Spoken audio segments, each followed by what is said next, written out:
From the National Newsroom of the Canadian Press, I'm Jason White. The federal government's latest batch of potential national interest projects include critical minerals mines, a hydroelectric dam in the far north, and liquefied natural gas. Prime Minister Mark Carney unveiled the second batch of major projects his government will look to speed through the permitting and approvals process. They are part of nation-building strategies to transform our economies, but to build all nations, to build Canada and to build First Nations. He says getting these kinds of projects quickly off the ground are key to boosting economic growth and natural resource exports, especially in the face of U.S. tariffs. The director of Canada's Intelligence Service says the global Arctic has become a theater of increased interest because of its economic and strategic potential. Dan Rogers says in a speech today it's no surprise CSIS has seen foreign intelligence collection efforts in the region targeting both governments and the private sector. Non-Arctic states, including the People's Republic of China, seek to gain a strategic and economic foothold in the region. Russia, an Arctic state with a significant military presence in the region, remains unpredictable and aggressive. He says CSIS has provided Inuit and territorial governments with information to help them take national security into account as they make decisions about business and research opportunities with foreign companies and investors. Canada's conservative health critic plans to ask for an investigation into the loss of millions of dollars worth of products from the National Emergency Stockpile. More than $20 million in goods were lost. A Public Health Agency of Canada spokesperson says it was the result of what the agency calls a temperature deviation. The national stockpile includes vaccines, medical supplies, and emergency response equipment.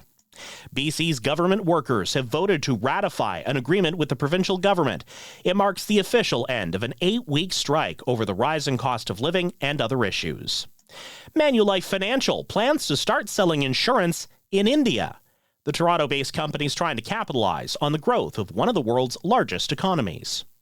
A new report says influencers have more reach on 5 major social media platforms than either news outlets or politicians. The report by Media Ecosystem Observatory focuses specifically on posts from individuals and institutions on X, Instagram, TikTok, YouTube, and Blue Sky. Researchers identified just over 1,000 influencers and collected about 4 million of their posts from January of last year to July of this year. Over that time, politicians were responsible for just over 1 million posts, while media outlets accounted for just under 3 million. The report says that means a significant portion of the political content Canadians see on the major platforms comes directly from influencers. Brenda Molina Navidad, The Canadian Press. This is The Canadian Press.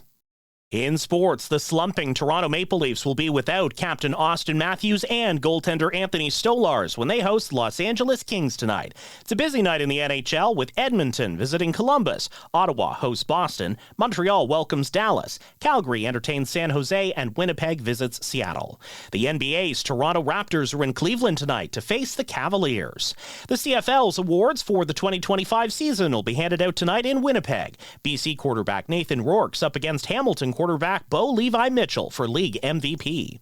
AFC Toronto and the Toronto Rise meet Saturday to decide the inaugural Northern Super League Championship. Toronto coach Marko Milanovic says he can't wait for the game at BMO Field. We're making history here. It's history of women's soccer, women's sports in Canada.